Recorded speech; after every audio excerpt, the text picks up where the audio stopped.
Hello बच्चों, आशा करता हूँ कि आप सभी बच्चे स्वस्थ होंगे। मैं आज कक्षा 10वीं हिंदी सामान्य का जो कि आपकी पाठ्य पुस्तक वासंती है उससे दूसरा पाठ पढ़ाने जा रहा हूँ, जिसका नाम है संस्कृत का स्वरूप। संस्कृत का स्वरूप नामक पाठ की रचना जो है वो डॉक्टर वासुदेव शरण अग्रवाल ने की है। इसलिए डॉक्टर वासुदेव शरण अग्रवाल का जो है साहित्यिक परिचय हम जान लेते हैं। सबसे पहले तो हम जान लें कि इनका जन्म कहाँ हुआ है और इन्होंने क्या क्या पढ़ाई की, कौन कौन से जिम्मेदारियाँ इनको सौंपी गई थी। तो डॉक्टर वासुदेव शरण अग्रवाल का जन्म मेरठ जनपद उत्तर प्रदेश के खेड़ा नामक ग्राम में सन 1904 ईस्वी में और मृत्यु 1967 ईस्वी में हुई। माता पिता का निवास लखनऊ में होने के कारण बचपन लखनऊ में बीता। प्रारंभिक शिक्षा लखनऊ में हुई। लखनऊ विश्वविद्यालय से एमए करने के उपरांत पीएचडी, डी.लिट की उपाधियां प्राप्त की। इन्होंने सेंट्रल एशियन एंटीक्विटीज़ म्यूजियम के अधीक्षक तथा भारतीय पुरातत्व विभाग के अध्यक्ष पद पर सफलतापूर्वक कार्य किया। इसके बाद काशी हिंदी विश्वविद्यालय के भारतीय महाविद्यालय में प्रोफेसर नियुक्त हुए। डॉक्टर वासुदेव शरण अग्रवाल को साहित्यिक अकादमी द्वारा पुरस्कृत भी किया गया था। फाइन आर्ट सेक्शन मुंबई के सभापति और ऑल इंडिया ओरिएंटल कांग्रेस के सभापति भी रहे। इनकी लिखी और संपादित पुस्तकों में उरू, ज्योति, कला और संस्कृत, कल्प वृक्ष, कादम्बरी, मलिक मोहम्मद जायसी, पद्मावत, पाणिन कालीन, भारतवर्ष, पृथ्वीपुत्र, पोद्दार, अभिनंदन ग्रंथ आदि प्रमुख हैं। डॉक्टर वासुदेव शरण अग्रवाल भारतीय इतिहास, पुरातत्व और भारतीय संस्कृत के गंभीर अध्येताओं में शीर्ष स्थान पर हैं। कालिदास के मेघदूत तथा बाणभट्ट के हर्षचरित की नवीन पीठिका प्रस्तुत करने में इनका महत्वपूर्ण योगदान है। अब ध्यान रखें, इन्होंने संस्कृत का स्वरूप लिखा है। संस्कृत से तात्पर्य संस्कृति का तात्पर्य हमारा रहन सहन, खान पियान, उठना बैठना, समाज में भाईचारा, यानी कुल मिलाकर हम कह सकते हैं कि हमारा जो सामाजिक पारिवारिक जो व्यवहार होता है वो व्यवहार ही हमारी संस्कृति है। हम समाज में, परिवार में रहकर जिस प्रकार से अपने जीवन जीते हैं, जिस प्रकार से हम तमाम प्रकार के क्रियाकलाप करते हैं, वो सब संस्कृत के अंतर्गत आता है। इसलिए लेखक ने इस निबंध में बताया है कि संस्कृत शब्द बड़ा व्यापक है और संस्कृत कार्य बहुत फल देने वाला बड़ा वृक्ष है। संस्कृति मनुष्य के भूत, वर्तमान और भावी जीवन का सर्वांगीण विकास तथा उसकी पूर्णता का आधार है। मनुष्य का जीवन कभी रुकता नहीं, बल्कि पीढ़ी दर पीढ़ी आगे बढ़ता है। संस्कृति की विविध रूपों का उत्तराधिकार हमारे साथ चलता रहता है। जिसे धर्म, दर्शन, साहित्य उसी के अंग हैं। संस्कृति को लेखक ने मन का मन, प्राणों का प्राण और शरीर का शरीर निरूपित किया है। राष्ट्र संवर्धन का सबसे प्रबल कार्य संस्कृत की साधना है। इसलिए बुद्धि का संबल लेना हमारे लिए बहुत आवश्यक हो गया है।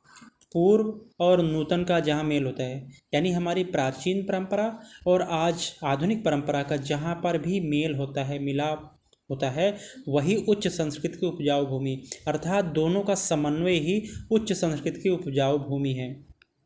मनुष्यों के चरित्र मनुष्यों के कारण स्वयं मनुष्यों द्वारा ही निश्चित किए जाते हैं।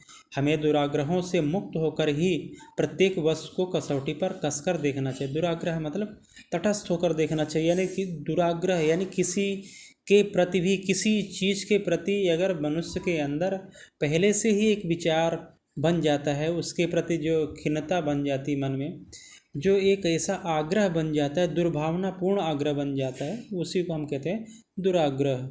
तो इसलिए हम कभी भी किसी भी अच्छी चीज़ को भी, अगर हमारा पहले से भावना बनी हुई है दिमाग में कि ये चीज़ बुरी है, तो हम उसको अच्छे ढंग से उसको देख ही नहीं सकते, उसकी अच्छाइयों को तो देख ही नहीं सकते, उसकी बुराई को ही देखते रहते हैं। इसलिए कहते हैं कि हम बुराई ही देखना ना चाहें तो हम दुराग्रहों से मुक्त होकर के प्रत्येक वस्तु को कसौटी पर कस कर देखना होगा।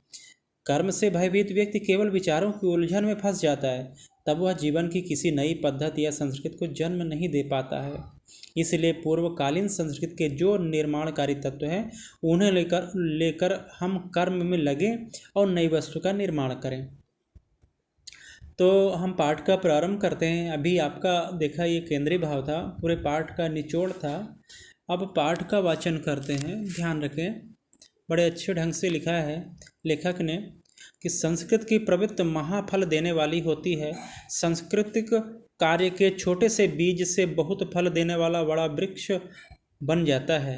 सांस्कृतिक कार्य कल्प वृक्ष की तरह फलदायी होते हैं। अपने ही जीवन की उन्नति, विकास और आनंद के लिए हमें अपनी संस्कृति की सुध लेनी चाहिए। आर्थिक कार्यक्रम चाहे आवश्यक हैं, उनसे कम महत्व संस्कृति संबंधी कार्यों का भी नहीं है। दोनों एक ही रथ के दो पहिए हैं, एक दूसरे के पूरक हैं। एक के बिना दूसरे की कुशल नहीं रहती।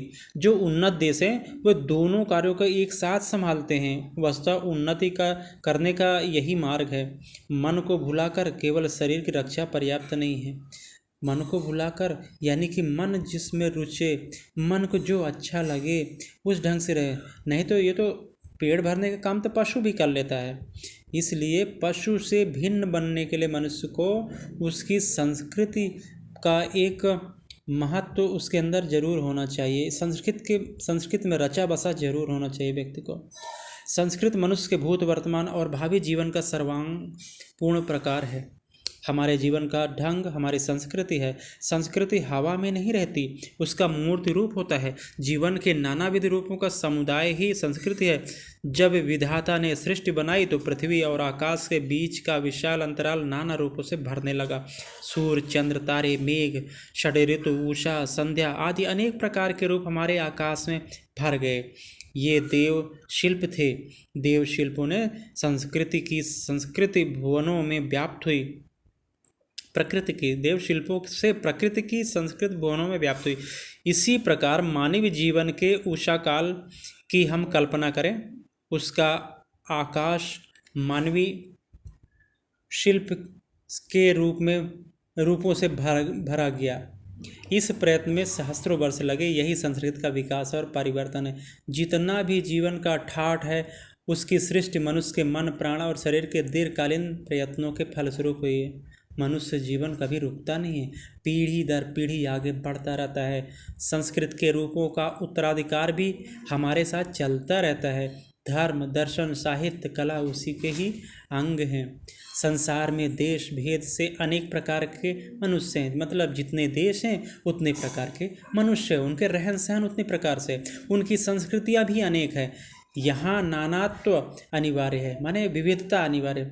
वह मानवीय जीवन का झंझट नहीं, उसकी सजावट है। जिस प्रकार बगीचे में कई प्रकार से जब फूल खिलते हैं तो सुंदर लगता है तरह तरह के फूलों से, उसी प्रकार से नाना प्रकार के देश है और नाना प्रकार की संस्कृतियाँ हैं। और वो संस्कृतियाँ सभी देशों के मिल करके एक सजावट पैदा करती है इस पृथ्वी की। किंतु देश और काल की सीमा से बंधे हुए हमारा घनिष्ठ परिचय या संबंध किसी एक संस्कृति से ही संभव है। वही हमारी आत्मा और मन में रमी हुई होती है। हम अगर भारतीय संस्कृति को अपनाते हैं तो भारतीयता हमारे अंदर होनी चाहिए। विश्व में हम जाएंगे तो भारतीय संस्कृति का रचा बसा हुआ माना जाएंगे। हमें अपनी संस्कृति पर गर्व होना चाहिए, है ना। और उनका संस्कार करती है, अर्थात हमारे मन में रम जाती है और हमारा संस्कार भी करती है। इसी संस्कार से हमें विदेशों में लोग पहचानते हैं। यूँ तो संसार में अनेक स्त्रियाँ और पुरुष हैं, पर एक जन्म में जो हमारे माता पिता बनते हैं उनके गुण हम में आते हैं और उन्हीं को हम अपनाते हैं। ऐसा ही संस्कृत का संबंध है। वह सच्चे अर्थों में हमारी धात्री होती है। संस्कृत मतलब हमें पालने पोसने वाली माँ होती है। इस दृष्टि से वह संस्कृत हमारे मन का मन, प्राणों का प्राण और शरीर का शरीर होती है। हम अपने विचारों को किसी प्रकार संकुचित कर लेते हैं। सच तो यह है कि जितना अधिक हम एक संस्कृति के मर्म को अपनाते हैं उतने ही ऊंचे उठकर हमारा व्यक्तित्व संसार के दूसरे मनुष्यों, धर्मों, विचारधाराओं और संस्कृतियों से मिलने और उन्हें जानने के लिए समर्थ और अभिलाषी भी बनता है।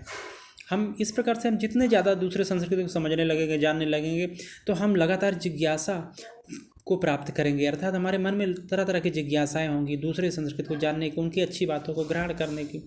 तो अपने केंद्र की उन्नति बाह्य विकास की नींव है। कहते हैं घर खीर तो बाहर खीर, घर में एकादशी तो बाहर भी सब सुना।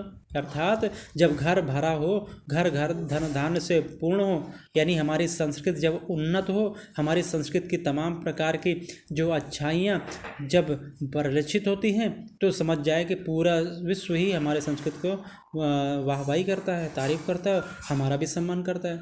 और घर में एकादशी तो बाहर भी सब सुना, अर्थात घर में जब सब उपवास है, कुछ भी नहीं खाने को, तो अगर घर में अपनी संस्कृति में कमी है तो बाहर भी हमें धुतकार ही मिलता है। एक संस्कृति में जब हमारी निष्ठा पक्की होती है तो हमारे मन की परिधि विस्तृत हो जाती है, हमारी उदारता का भंडार भर जाता है।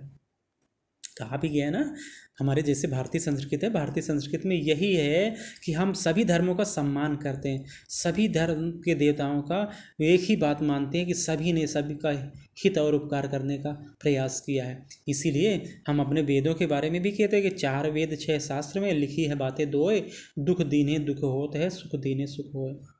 संस्कृत जीवन के लिए परम आवश्यक है।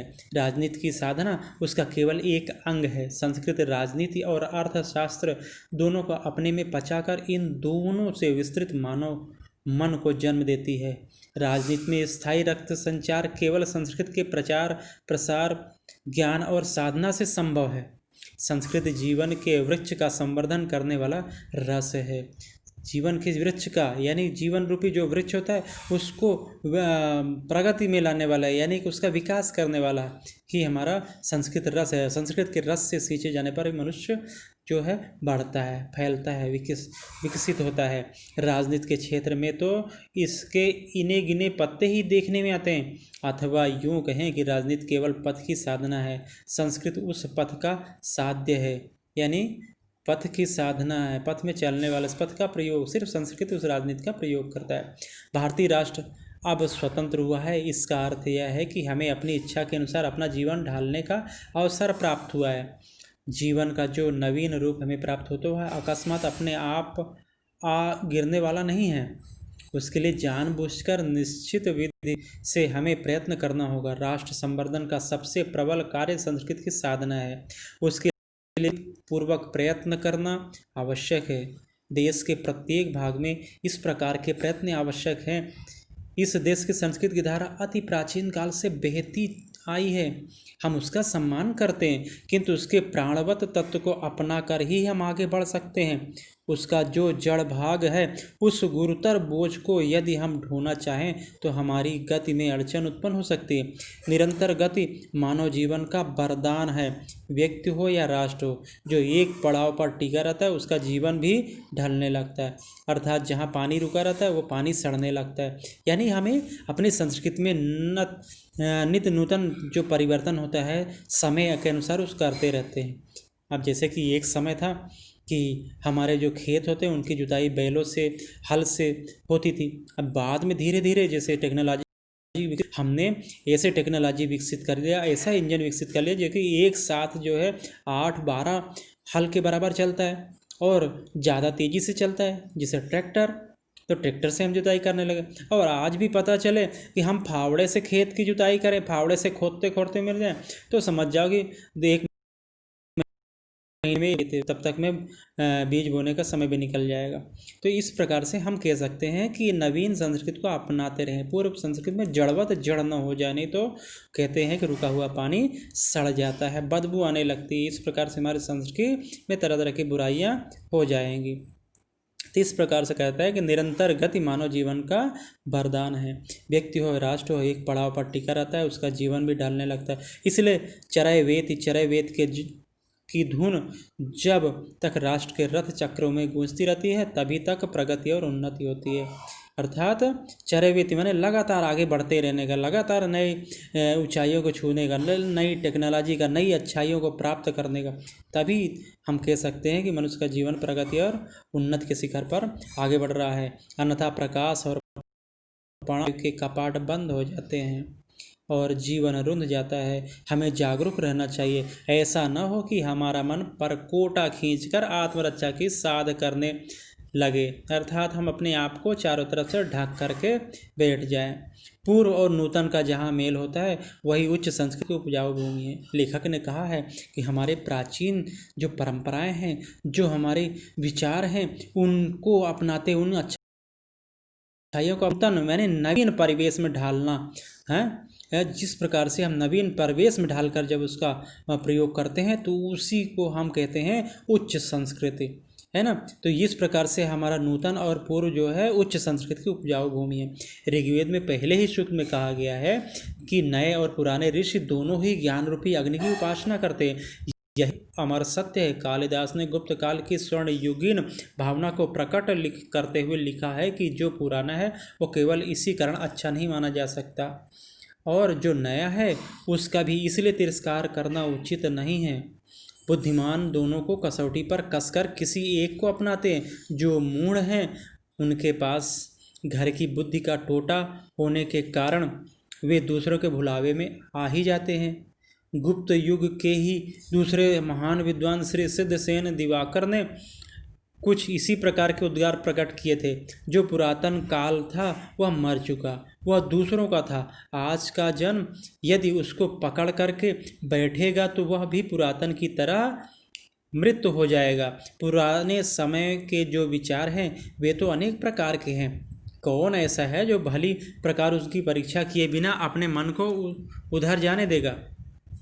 अथवा जो स्वयं विचार करने में आलसी है वह किसी निश्चित निश्चय पर नहीं पहुंच पाता। जिसके मन में यही निश्चय करने की बुद्धि है उसी के विचार प्रसन्न और साफ सुथरे रहते हैं। जो यह सोचता है कि पहले आचार्य और धर्मगुरु जो कह गए सब सच्चा है, उनकी सब बात सफल है और मेरी बुद्धि या विचार शक्ति टुटपुंजिया है, ऐसा बाबा वाक्यम प्रमाण के ढंग पर सोचने वाला मनुष्य केवल आत्महनन का मार्ग अपनाता है। यानी कि अपने आप को ही जो है नीचा करने के प्रयास कर रहा है। यानी कि हमें वो समय देश काल वातावरण क्या था जब हमारे आचार्य ने उस समय हमें अच्छी बात बताई थी। अब जैसे जैसी परिस्थितियां बदल गई, समय बदल गया, तो वो चीज़ अब हमारे अंदर नहीं रह गया है। अब जैसे कि पहले बहुत सारे नदी तालाब थे, पोखर थे, पानी जगह जगह पर स्वच्छ बहता रहता था।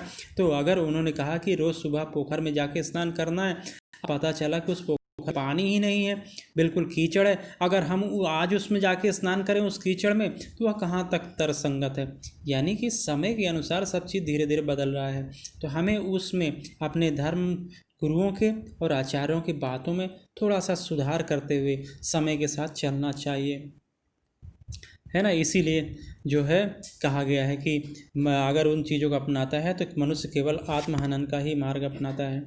मनुष्यों के चरित्र मनुष्यों के कारण स्वयं मनुष्यों द्वारा ही निश्चित किए गए थे। अर्थात सब कुछ बुद्धिमान प्राणी जो मनुष्य है उसी ने सब कुछ निश्चित किया है।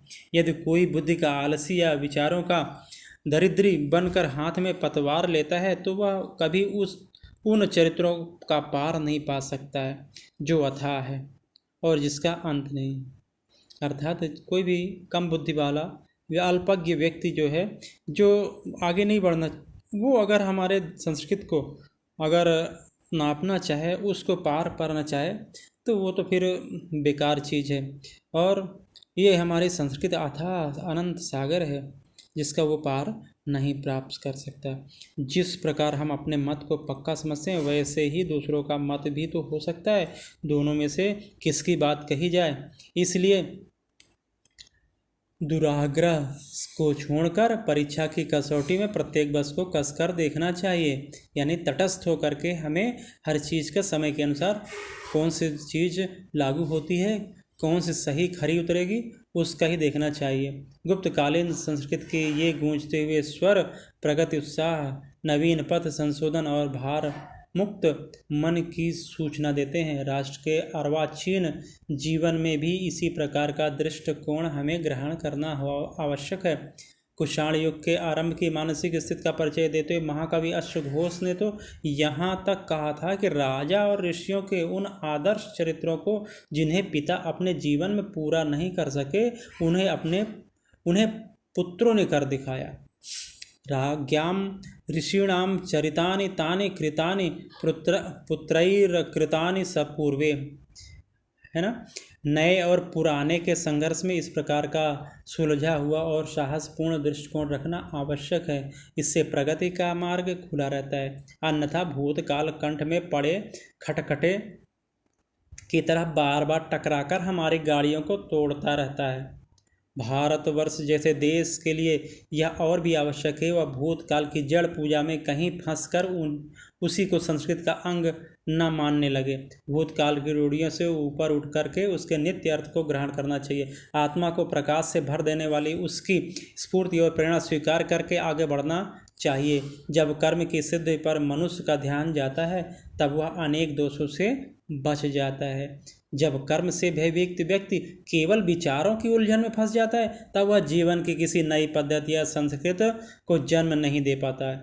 अतएव आवश्यक है कि पूर्वकालीन संस्कृति के जो निर्माणकारी तत्व हैं उन्हें लेकर हम कर्म में लगें और नई वस्तु का निर्माण करें। इस प्रकार भूतकाल खाद बनकर विशेष उपयोगी बनता है। भविष्य का विरोध करके पदे पदे उससे जूझने में और उसकी गति कुंठित करने में भूतकाल का उपयोग किया जाता है।